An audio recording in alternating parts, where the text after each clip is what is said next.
Selamat pagi jemaat yang dikasihi Tuhan, kita akan bersama-sama memulai kebaktian kita pada hari ini. Mari kita menyiapkan hati kita dengan bersaat teduh sebelum kita memasuki kebaktian. Mari kita bersaat teduh.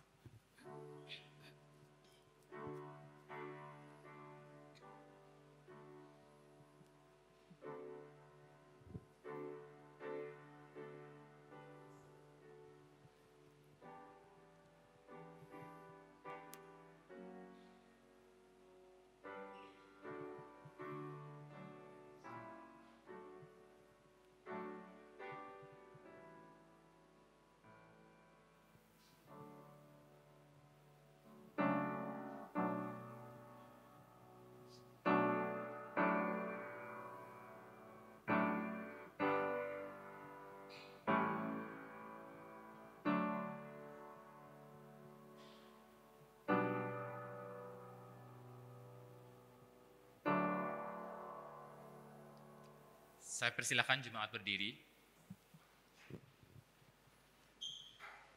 Pilihlah pada hari ini kepada siapa kamu akan beribadah.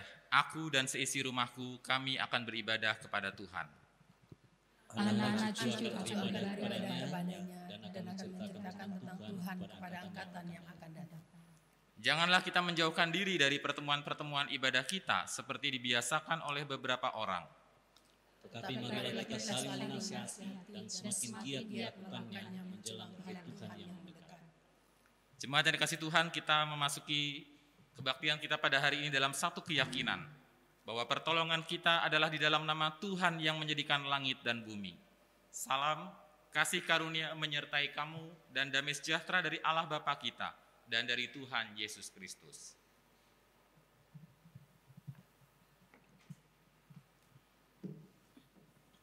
Jemaat yang dikasihi Tuhan, mari kita bersama-sama memuji Tuhan.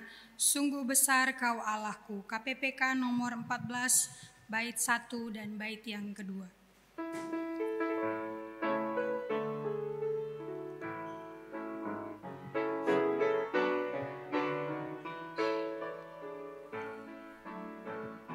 Bila kulihat bintang gemerlapan dan bunyi guru riuh ku dengar, ya Tuhanku, tak putus aku heran melihat ciptaanmu yang besar.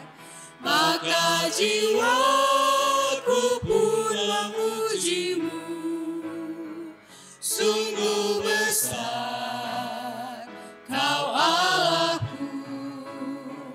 Maka jiwaku pun memujimu, sungguh besar Kau Allahku.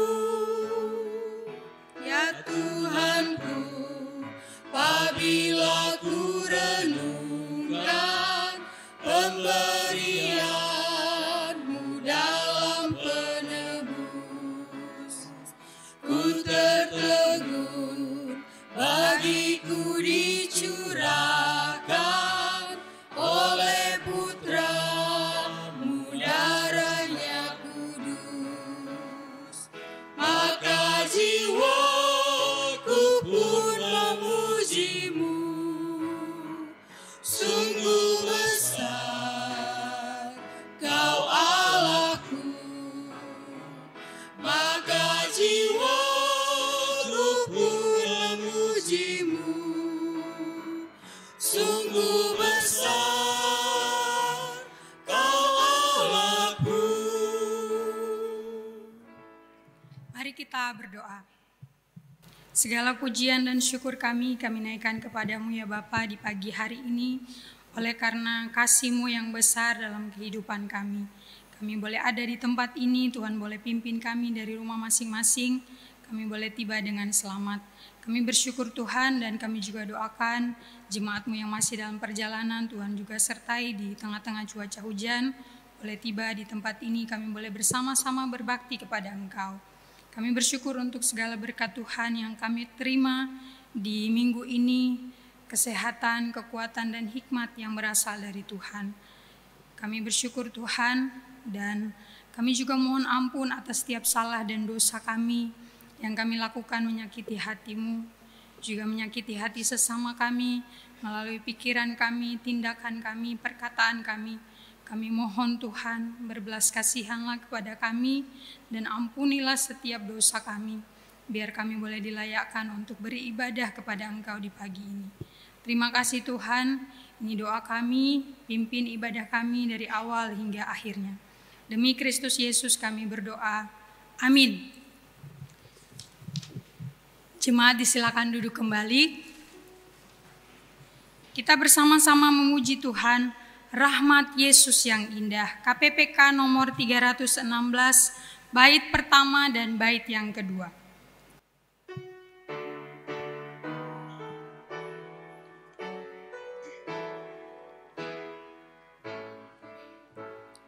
Rahmat Yesus yang indah, hapuskan dosaku. Tak dapat ku lukiskan dengan pujianku. Dosaku ditanggungnya, jiwaku bebaslah. Rahmat Yesus yang indah menyelamatkanku. Betapa indahnya rahmat Yesus, lebih dalam dari samudra, yang teramat tinggi, yang teramat indah, anugerahnya cukup bagiku, melebihi segala celaku, lebih besar dari dosaku. Oh, puji nama Yesus yang terindah, pujilah.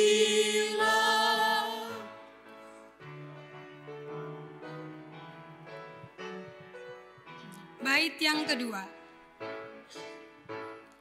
Rahmat Yesus yang indah pada yang tersesat. Siapa yang mau percaya dapat keselamatan. Belenggu dipatahkannya dan beri kelepasan. Rahmat Yesus yang indah menyelamatkanku. Betapa indahnya rahmat Yesus, lebih dalam dari samudra, yang teramat tinggi, yang teramat indah, anugerahnya cukup bagiku, melebihi segala celaku, lebih besar dari dosaku. Oh, puji nama Yesus yang terindah, pujilah. Kita pujikan, ku mau puji tentang rahmat-Mu. KPPK nomor 62.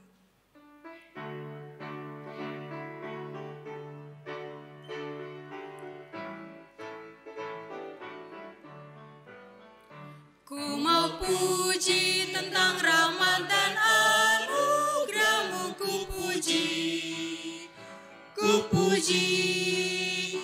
Ku mau puji tentang rahmat dan anugerah-Mu, ku mau puji tentang anugerah-Mu, agar mereka tahu kan setiamu, kan setiamu, agar mereka tahu kan setiamu selamanya.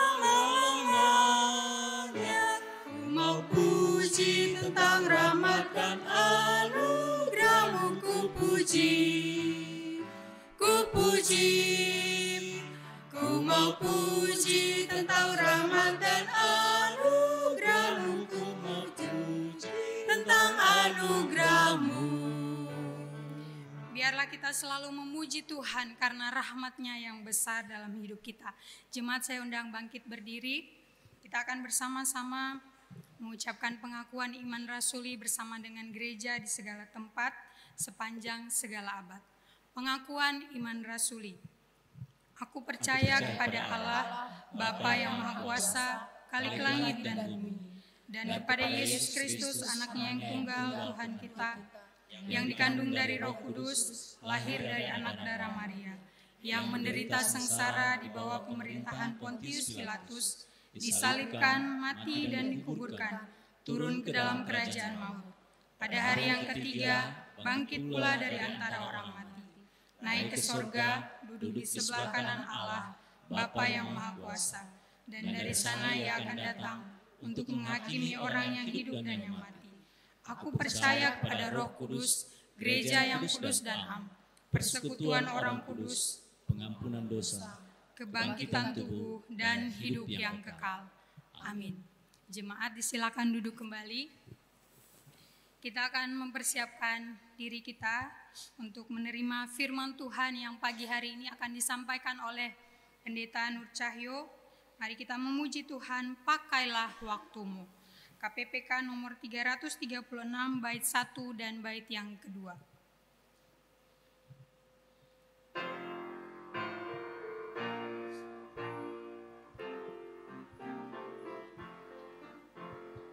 Pakailah waktumu, doa padanya, carilah Tuhanmu, terima firman-Nya, kasih umat-Nya, tolong yang lemah, jangan kau lupakan doa padanya.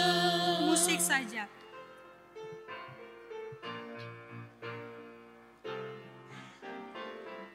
Bait yang kedua. Pakailah waktumu, dekat padanya, untuk bersekutu bersama Tuhan. Pandanglah wajah-Nya, lebih mirip Dia, nyatakan kasih-Mu dalam hidupmu.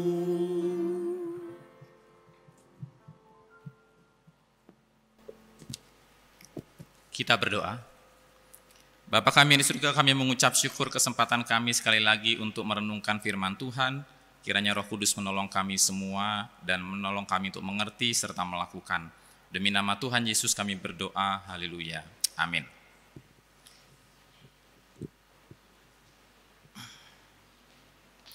Jemaat dikasih Tuhan, mari kita menyiapkan bagian firman Tuhan dari Amsal 22 ayat yang ke-6. Amsal 22 ayat yang ke-6, tentu ini ayat yang sudah familiar bagi kita sekalian.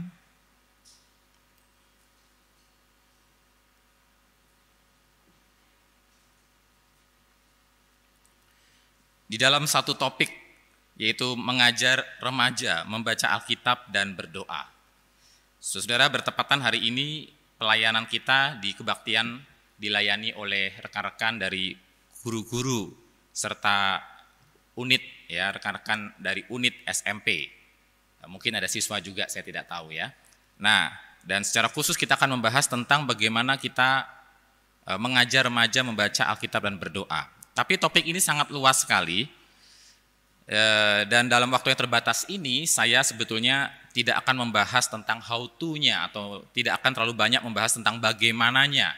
Dan saya juga tidak akan terlalu banyak memberi tips-tips, tidak ya, karena untuk hal itu Anda bisa membaca buku-buku atau bisa saya dorong untuk memanfaatkan setiap seminar-seminar parenting atau seminar-seminar pembinaan keluarga yang diselenggarakan oleh pihak gereja atau pihak sekolah. Nah, seorang pemudi itu bertanya kepada saya, kenapa harus ikut pembinaan seperti itu? Kenapa harus ikut katekisasi pranikah misalnya? Nah, saya menjawab, Tidak seperti dokter atau tidak halnya seperti insinyur ya, untuk menjadi dokter dan insinyur itu ada sekolahnya. Tapi untuk menjadi orang tua, untuk membangun sebuah keluarga itu tidak ada sekolahnya. Jadi modal kita itu ya hanya modal dari orang tua, pengalaman orang tua atau pendahulu kita. Itu pun syukur-syukur kalau benar dan tepat begitu ya. Bersyukur kalau di dalam kekristenan, di dalam gereja itu memfasilitasi dengan adanya pembinaan pranikah atau katekisasi pranikah. Sehingga ini adalah sesuatu yang sangat penting yang perlu diikuti dan dimanfaatkan oleh setiap jemaat. Nah, Bapak Ibu, jemaat yang dikasih Tuhan membahas topik ini, saya utamanya akan mencoba untuk mengangkat tentang apa dan mengapa. Ya, apa dan mengapa kita mengajar atau membina remaja, membimbing mereka membaca Alkitab dan berdoa. Jadi bukan how to-nya tapi lebih ke mengapanya.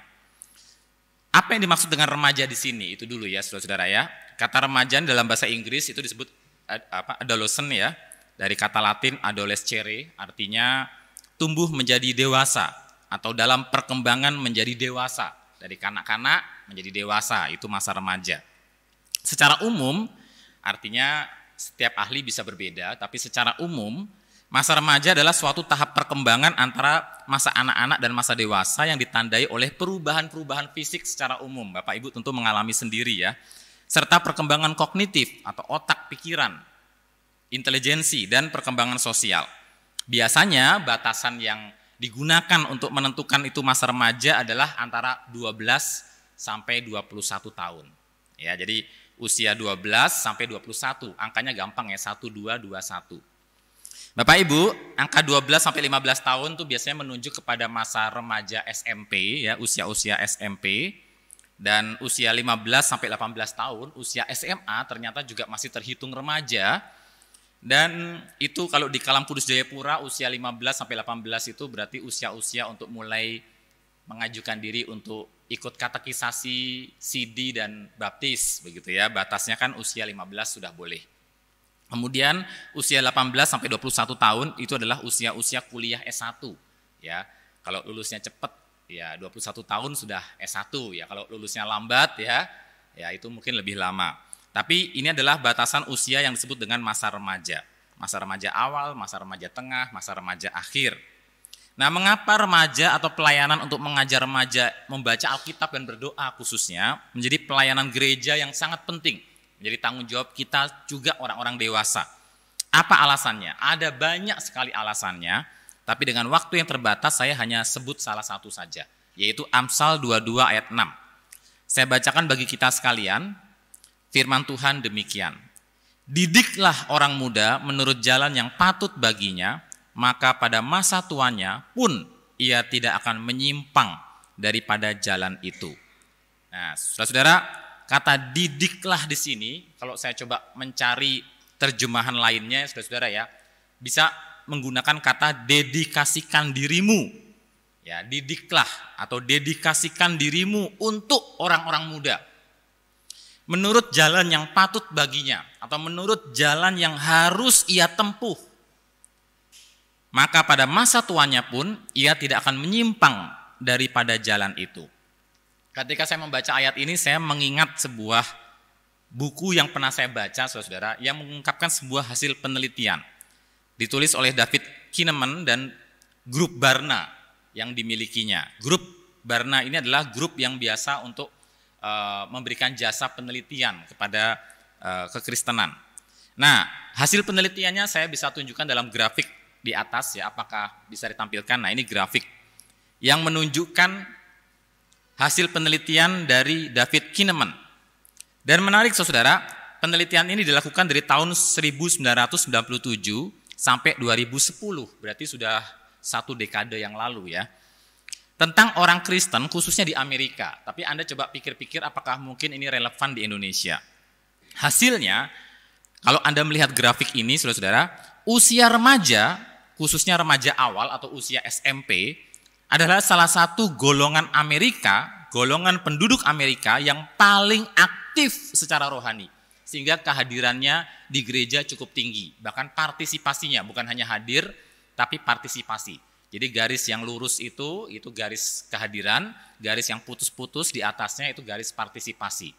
Nah, kita bisa melihat di usia 13 sampai 17 tahun, grafiknya menunjukkan angka yang tinggi, usia SMP, usia di mana mereka aktif-aktifnya untuk berpartisipasi dalam kehidupan gereja.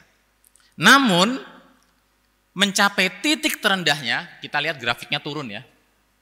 Grafiknya turun di usia berapa? Usia 18 sampai 29 tahun.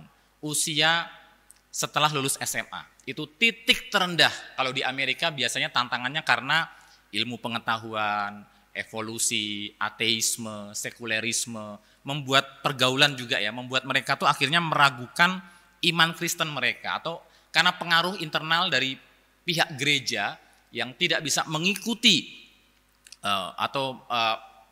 menjawab kebutuhan dari anak-anak muda ini, akhirnya mereka drop out. Ada istilah mereka drop out. Nah, saudara, jadi kita melihat dari titik SMP, SMA itu mulai menurun, dan titik terendahnya itu titik kuliah S1.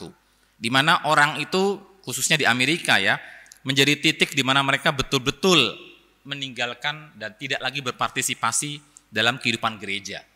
Mungkin mereka masih Kristen ya, mungkin mereka tidak menyangkal Yesus ya, tapi sudah tidak terhubung lagi dengan gereja. Nah, saudara-saudara, namun puji Tuhannya, kalau saya melihat grafik ini, memperlihatkan juga pentingnya Amsal 22 ayat 6, yang mengatakan, didiklah orang muda sesuai jalan yang patut baginya, maka pada masa tuanya pun ia tidak akan menyimpang daripada jalan itu. Karena setelah usia-usia kuliah S1 ini, ya, banyak dari antara mereka yang telah menerima didikan di masa muda kembali lagi. Ya, kembali lagi, dan kita melihat grafik kehadiran dan partisipasinya di gereja meningkat lagi. Nah, Bapak Ibu Saudara, tentu ini tidak membuat kita kemudian, oh ya sudah, ya berarti ini adalah grafik yang wajar. Kalau gitu ya nggak apa-apa, kita biarkan saja anak-anak kita di masa kuliah tersesat. Tentu tidak demikian. Ya, kita berharap tentunya dari sejak remaja, pelayanan remaja, kita benar-benar menolong mereka untuk bisa menemukan jawaban-jawaban untuk pertanyaan-pertanyaan mereka, dan kemudian membimbing mereka sehingga mereka tidak harus sampai terpuruk, tetapi terus semakin hari semakin kuat di dalam Tuhan. Nah, saudara-saudara, karena itu kita melihat pelayanan remaja adalah kesempatan. Pelayanan kepada orang-orang muda adalah kesempatan bagi gereja. Mengapa?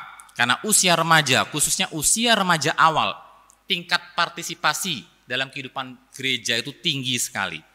Secara kognitif, secara pikiran, secara otak ya, pada masa remaja ini terjadi secara biologis itu reorganisasi, penyusunan kembali lingkaran saraf frontal lobe, ya, belahan otak bagian depan sampai pada belahan atau celah di bagian pusatnya.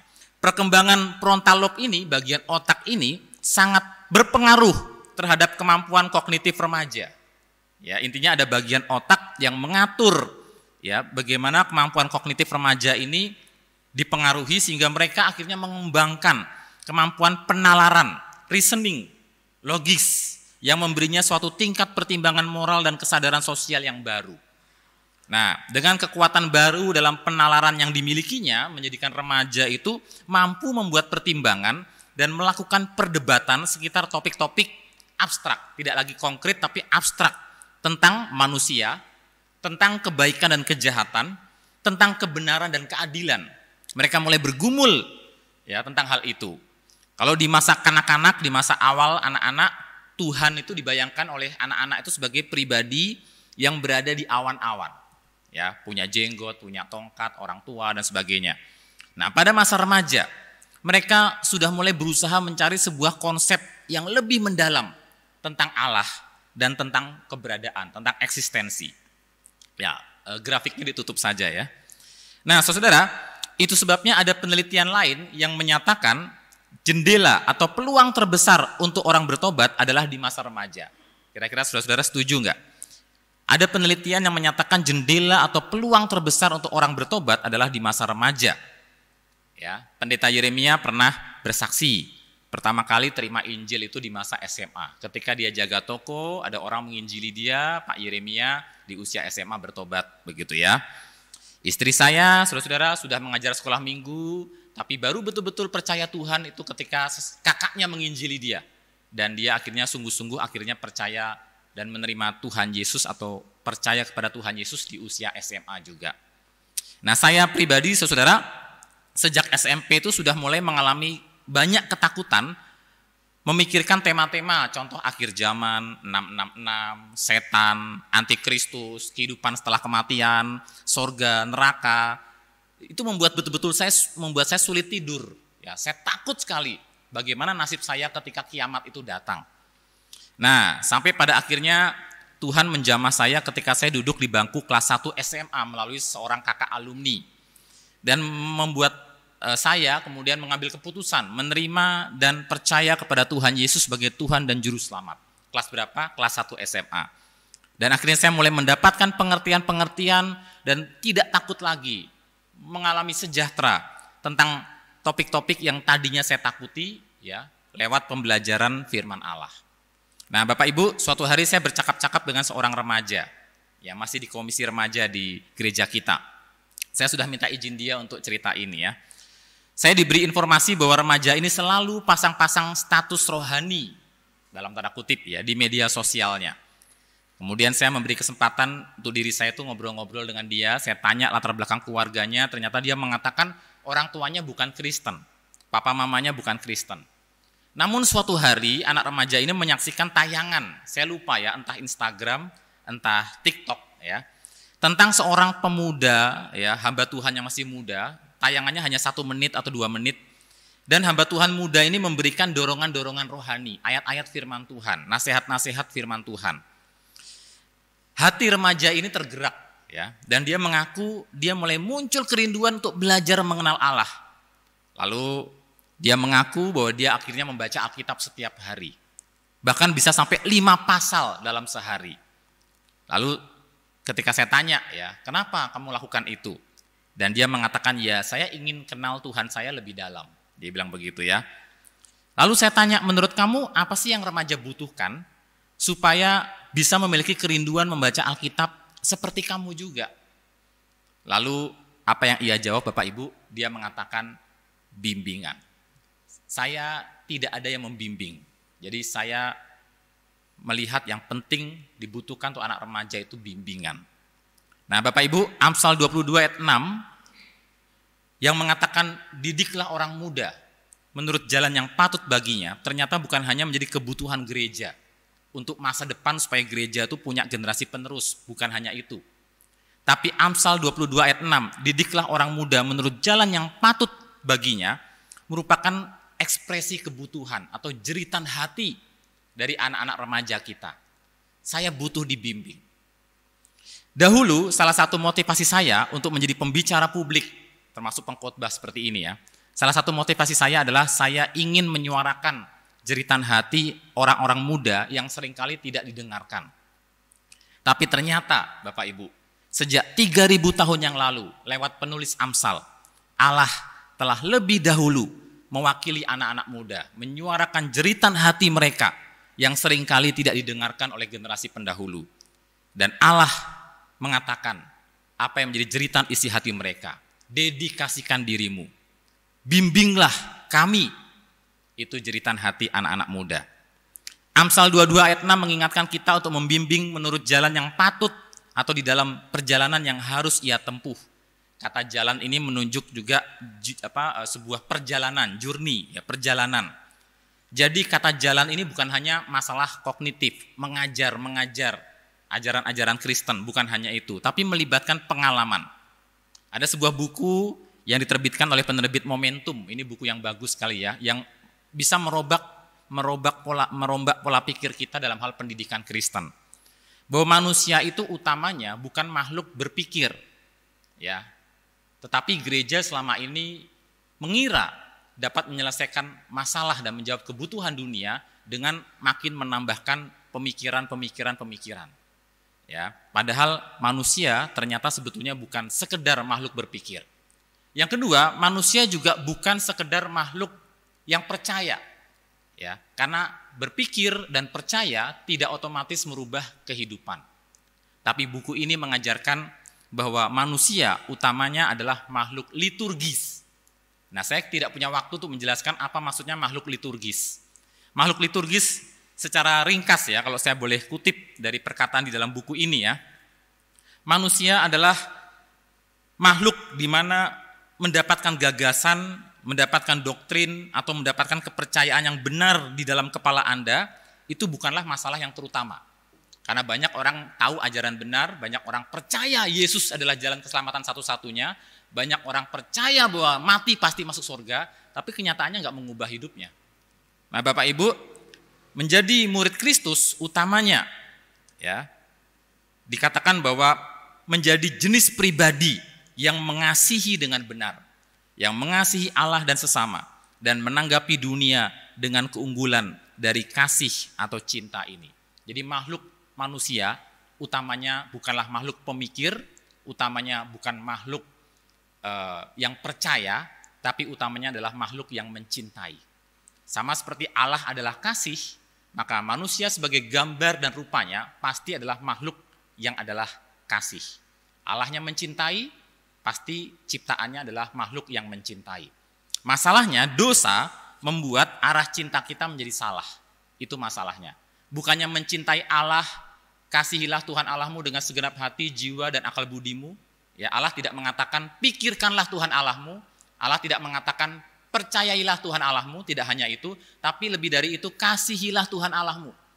Nah Bapak Ibu, karena itu di sini kita melihat liturgi adalah strategi hati dan pikiran, pedagogi atau pendidikan yang melatih kita secara tepat sebagai murid akan menempatkan diri kita sebagai diri yang sungguh-sungguh utuh, punya tubuh, punya jiwa, dan kita mempraktekkan praktek-praktek berulang, praktek-praktek pengulangan yang mengendalikan hati kita dan mengarahkan kasih kita kepada kerajaan Allah. Itu maksudnya liturgi.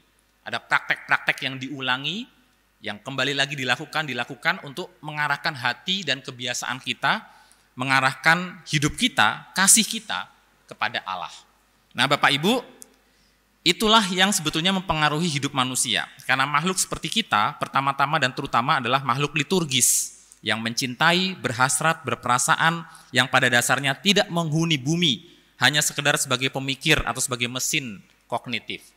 Nah Bapak Ibu, karena itu buku ini mendorong kita untuk perhatikan bahwa manusia adalah makhluk yang mencintai. Apa yang kita cintai, itu yang mempengaruhi hidup kita.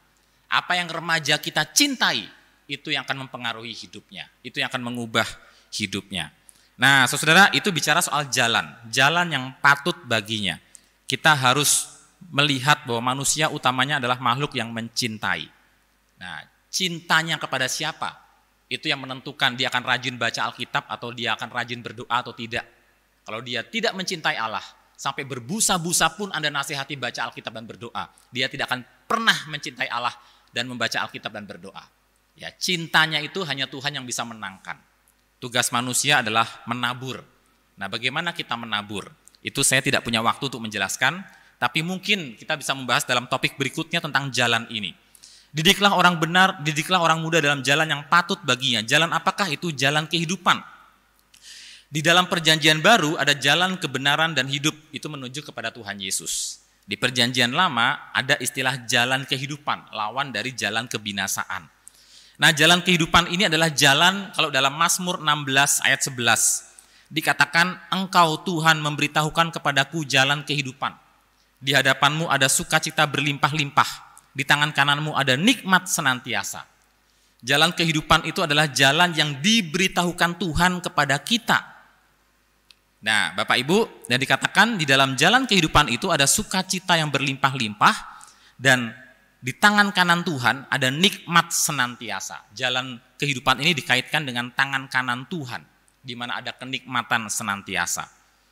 Saudara, tangan kanan Tuhan, kalau dalam Kisah Para Rasul 2 ayat 28. Ya, Mazmur 16 ayat 11 ini yang bicara soal tangan kanan Tuhan ini dikaitkan oleh Petrus dalam khotbah Pentakostanya dengan Tuhan Yesus Kristus. Lebih jelas lagi dalam Kisah Rasul 5 ayat 31, dialah Yesus Kristus yang telah ditinggikan oleh Allah sendiri dengan tangan kanannya menjadi pemimpin dan juru selamat supaya Israel dapat bertobat dan menerima pengampunan dosa. Jadi di tangan kanan Allah ada Yesus Kristus yang adalah Tuhan, Juru Selamat, pengampun dosa manusia. Itulah yang dimaksud dengan nikmat senantiasa. Diampuni oleh Tuhan Yesus sebagai pemimpin dan juru selamat senantiasa. Itulah nikmat yang senantiasa. Nah Bapak Ibu, karena itu kita melihat bahwa didiklah orang muda di jalan yang patut baginya, artinya kita mendidik anak-anak remaja, generasi penerus untuk mengalami nikmat senantiasa, yaitu Yesus sebagai Tuhan dan juru selamat yang mengampuni dosa mereka. Inilah jalan yang patut yang kita perlu dedikasikan diri kita bagi mereka. Nah Bapak Ibu, tentang jalan kehidupan ini kita bisa pelajari dua hal lagi ya dari ayat ini, dari Mazmur 16 ayat 11 ini. Yang pertama, Allah lah yang memberitahukan jalan kehidupan itu, dan karena itu kita memuji Allah karenanya.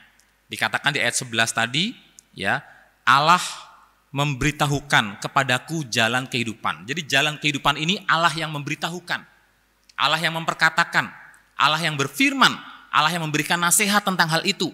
Nah karena itu di ayat 7, Mazmur 16 ayat 7, aku memuji Tuhan. Jadi pemazmur berdoa dengan memuji Tuhan. Doanya bukan hanya permintaan-permintaan tetapi memuji Tuhan yang telah memberi nasihat kepadaku. Apa nasihatnya? Jalan kehidupan. Nah Bapak Ibu, engkau memberitahukan kepadaku jalan kehidupan. Jadi Allah lah yang memberitahukan jalan kehidupan itu, dan kita memuji Allah karena apa yang Allah beritahukan itu. Nah inilah salah satu alasan kita mendorong anak remaja kita untuk membaca Alkitab dan berdoa. Karena mengapa mereka harus membaca Alkitab? Mengapa mereka harus berdoa? Karena jalan kehidupan itu hanya Allah yang beritahu. Allah beritahu lewat apa? Lewat firman-Nya, lewat nasihat-nasihatnya, lewat perkataannya, dan perenungan kita atas firman Allah. Nah, sebagai respon, remaja memuji Allah lewat doanya, seperti pemazmur memuji Allah. Nah, Bapak Ibu, ini adalah motivasi yang dapat kita berikan kepada anak-anak kita, mengapa mereka harus membaca Alkitab dan mengapa mereka harus berdoa. Karena, sekali lagi, jalan kehidupan itu hanya dapat ditemui di dalam Allah sendiri. Kedua, di dalam poin kedua, generasi pendahulu ternyata menjadi wakil Allah untuk mengajarkan jalan kehidupan itu. Amsal 6 ayat 20 dan 23 mengatakan, hai anakku, peliharalah perintah ayahmu dan janganlah menyia-nyiakan ajaran ibumu, karena perintah itu pelita dan ajaran itu cahaya dan teguran yang mendidik itu jalan kehidupan. Jalan kehidupan itu sumbernya dari Allah, tapi yang kedua, jalan kehidupan itu diberikan oleh Allah melalui generasi pendahulu. Dalam konteks ini, ajaran perintah ayah dan ajaran ibu. Saudara, David Kinnaman yang penelitian grafiknya tadi saya tampilkan ya, mengingatkan pentingnya untuk membangun hubungan antar generasi sebagai ciri khas dari gereja. Karena apa? Karena banyak gereja telah membagi-bagi jemaatnya berdasarkan usia. Betul ya, komisi anak, komisi remaja, komisi pemuda, komisi lansia. Maka tanpa sadar dengan pembagian-pembagian seperti ini, kalau kita tidak hati-hati, gereja telah berkontribusi pada meningkatnya alienasi, keterasingan antar generasi. Generasi yang satu tidak mengenal generasi yang lain. Dan generasi yang lain tidak mewariskan nilai atau mewarisi nilai dari generasi yang lainnya. Jadi ada keterasingan antar generasi. Efek samping dari pendekatan ini, membagi-bagi anggota gereja dalam usia-usia, efek sampingnya adalah antusiasme dan vitalitas, kegairahan yang dimiliki oleh generasi pendahulu, generasi tua, tidak dapat dialami oleh generasi muda. Karena nggak ada yang menularkan, karena terlanjur dibagi-bagi. Nah Bapak Ibu, tetapi David Kinnaman mengatakan, saya tidak bermaksud mengatakan agar kita setelah ini, ayo kita jauhkan anak-anak kita dari program sekolah minggu, ayo kita jauhkan anak-anak kita dari program remaja. Tidak demikian maksudnya ya. Tapi maksudnya kita perlu perbaiki prioritas kita. Kita harus menjadikan hubungan antar generasi sebagai prioritas. Di Kalam Kudus itu sudah coba difasilitasi ketika Bapak Ibu guru diwajibkan untuk mengajar di hari Minggu. Ya, bukan hanya mengajar di sekolah, tapi di hari Minggu ada kewajiban pelayanan. Itu adalah salah satu kesempatan pewarisan nilai-nilai dan kebenaran antar generasi. Nah, terutama lewat kelompok-kelompok kecil. Nah, Bapak Ibu, karena itu tanyakan pada diri Anda sendiri seberapa besar Anda sebagai generasi pendahulu menyediakan diri Anda untuk orang-orang Kristen muda. Karena jurang yang memisahkan kita semakin besar dengan kemajuan teknologi. Kebenarannya, hubungan yang dalam hanya terjadi kalau kita menghabiskan banyak waktu dan berbagi pengalaman bersama mereka. Bapak Ibu, setelah saya bertobat di kelas 1 SMA, saya aktif melayani di gereja. Saya memimpin renungan firman Tuhan di persekutuan doa remaja. Tapi di kemudian hari saya baru tahu bahwa yang saya khotbahkan di masa remaja itu ngaco luar biasa. Saya aktif merintis di masa remaja, menulis di buletin komisi remaja tentang topik-topik Alkitabiah. Tapi di kemudian hari saya baru tahu bahwa tulisan saya ngawur luar biasa. Saya rajin penginjilan di mana-mana karena saya baru bertobat. Dan sampai akhirnya saya baru tahu bahwa Injil yang saya beritakan adalah Injil yang tidak sepenuhnya benar, ya, Injil yang sesat. Ya. Dalam hati saya menyayangkan. Mengapa tidak dari sejak awal pembimbing saya mengoreksi saya?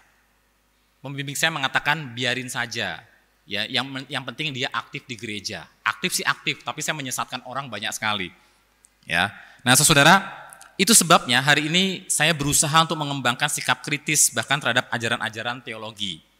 Namun juga belajar mengembangkan aspek-aspek lain agar saya tidak hanya maju dalam kognitif saja. Dan sampai hari ini pun saya tetap membutuhkan bimbingan. Pada saat yang sama, saya harus belajar mendengarkan dan mengingat jeritan hati generasi di bawah saya. Dan marilah kita juga bersama-sama mengingat jeritan hati generasi di bawah kita. Please, dedikasikan dirimu untuk membimbing kami remaja-remaja menurut jalan yang patut bagi kami, menurut jalan yang harus kami tempuh, maka pada masa tua kami pun tidak akan menyimpang daripada jalan itu, jalan kehidupan di dalam Yesus Kristus. Amin. Untuk meresponi firman Tuhan ini, mari kita menaikkan pujian. Ku taat perintahmu, ku sabar melakukan, ku yakin Tuhan jawab setiap doaku.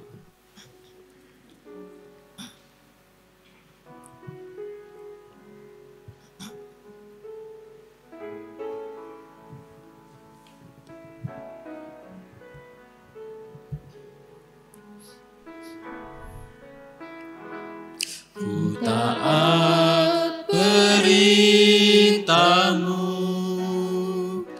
ku sabar melakukan, ku yakin Tuhan jawab setiap doaku. Ku taat perintahmu, ku taat perintahmu, ku sabar melakukan, ku yakin Tuhan jawab setiap doaku. taat perintahmu Tuhan. Taat perintahmu Tuhan, pegang setiap firman Tuhan, jadi selalu kehendakmu kau nyatakan kemuliaanmu. Taat perintahmu Tuhan. Taat perintahmu Tuhan, pegang setiap firman Tuhan, jadi selalu kehendakmu kau nyatakan kemuliaanmu bagiku. Kita berdoa.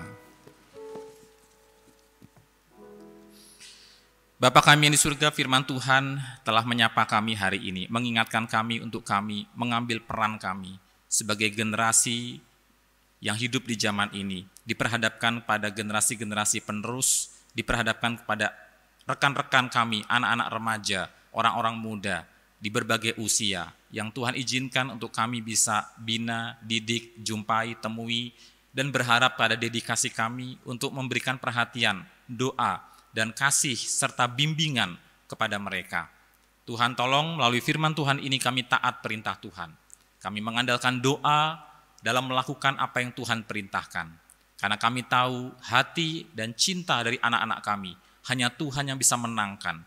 Tuhan yang memenangkan, melahirbarukan mereka untuk mereka sungguh-sungguh bisa mencintai Allah, mencintai firman-Mu, dan memiliki relasi yang intim dalam doa-doa mereka kepadamu. Kami berdoa mengucap syukur karena hari ini kami bisa beribadah dengan tenang, aman, tentram. Untuk pemerintah yang Tuhan tempatkan di atas kami, yang memimpin bangsa negara kami bersyukur karena perlindungan-Mu atas kami semua. Tuhan berkati pemerintah kami agar mereka bisa memimpin bangsa ini, mengelola negara ini dengan sebaik-baiknya. Terutama mengatasi masalah pandemi yang belum usai, yang masih membatasi kami dalam berbagai hal. Kami berdoa untuk jemaat kami yang sakit dalam kelemahan tubuh, mungkin karena COVID atau karena sebab-sebab lain. Tuhan yang menjamah, Tuhan yang sendiri memulihkan mereka. Secara khusus Ibu Diah Swebu yang dalam kondisi malaria, Tuhan sendiri yang menjamah, memulihkan dan menyembuhkan agar Ibu bisa kembali beraktivitas dan melayani anak-anak TK yang Tuhan percayakan. Kami berdoa juga untuk tenaga medis dan para medis di antara kami. Ibu Ani Uneputi, Ibu Paulina Wataha, Saudari Foni Persulesi, Bapak Harold Manugan, Saudari Ayu Palimbunga, juga Dr. Albinus Kobis, Dr. Eli Mangayun, Dr. Sarah Mangge, Dr. Melanie Chong, Dr. Joswita Damayanti, Dr. David Pranata, Dr. Deborah Pranata, Dr. Theodion Kusbin, Dr. Grace Tauran dan Dr. Stevi Tauran, Dr. Ranitan, Dr. Manuela Kris Cahyani, Eyang Wismiyarso, Dr. Geri Dalabaso, Dr. Oktaviani Hidemi, Dr. Nicholas dan Dr. Sopi, dan rekan-rekan medis lainnya yang mungkin kami luput sebutkan. Tuhan tolong supaya mereka semua dipimpin Tuhan untuk bisa bekerja, mengabdikan diri mereka dengan baik, menjadi berkat bagi banyak orang di tengah-tengah situasi sulit yang harus dihadapi bangsa negara kami. Kami berdoa ya Bapa untuk keluarga-keluarga di dalam masa-masa ini, khususnya dengan pencarian ekonomi. Kami berdoa ya Tuhan supaya Tuhan yang menolong agar keluarga-keluarga dicukupi kebutuhannya dalam kehidupan sehari-hari di dalam masa-masa sulit ini. Masa depan anggota jemaat dan pendidikan anak-anak kami yang dilakukan secara virtual maupun secara tatap muka. Tuhan tolong agar anak-anak kami tetap semangat, sukacita, dan di dalam masa-masa ini mereka juga belajar untuk bertumbuh melewati kesulitan hidup dan mendidik mereka semakin dewasa. Terima kasih Bapak juga untuk persembahan syukur jemaat yang Tuhan sudah izinkan untuk kami berikan sebelum atau sesudah kebaktian ini. Mari Tuhan yang tolong berkati agar melalui persembahan ini nama Tuhan dipermuliakan dan kami bisa mendukung pekerjaan Tuhan dan kami bisa bersukacita memberikannya untuk Tuhan. Terima kasih Bapak, terima kasih. Hanya demi nama Tuhan Yesus Kristus kami naikkan pokok-pokok doa kami ini. Kami mengucap syukur, haleluya, amin. Jemaat yang dikasih Tuhan, marilah kita bangkit berdiri, kita memuji Allah Tritunggal dengan menaikkan doksologi.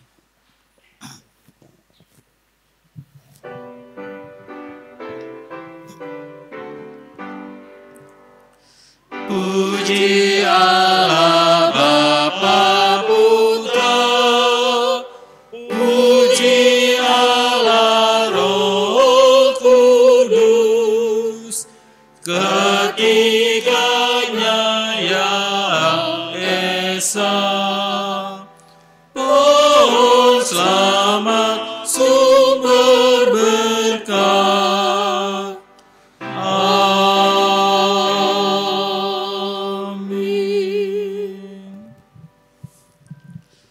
Tuhan memberkati engkau dan melindungi engkau, Tuhan menyinari engkau dengan wajahnya dan memberi engkau kasih karunia, Tuhan menghadapkan wajahnya kepadamu dan memberi engkau damai sejahtera. Amin. Amin.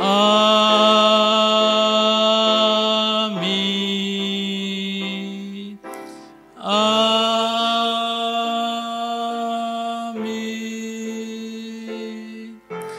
Amin.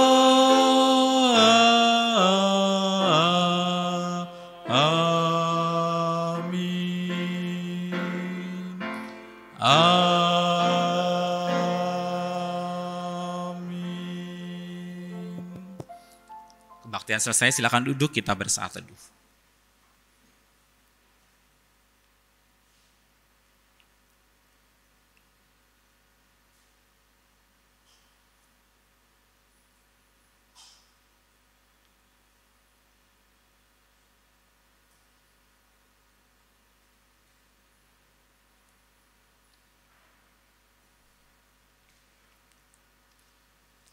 Jemaat yang dikasih Tuhan, atas nama Majelis Jemaat dan segenap rohaniwan serta seluruh jemaat, kami mengucapkan terima kasih untuk rekan-rekan, guru, dan mungkin staf yang lain dari unit SMP yang telah melayani kita sepanjang hari ini dari KU 1, 2, dan 3. Dan kami terus mengundang jemaat untuk bisa hadir dalam kebaktian-kebaktian kita dan tetap memelihara protokol kesehatan, menjaga diri kita dan keluarga kita. Tidak ada informasi lebih lanjut untuk sementara ini. Tuhan memberkati kita sekalian. Selamat Hari Tuhan.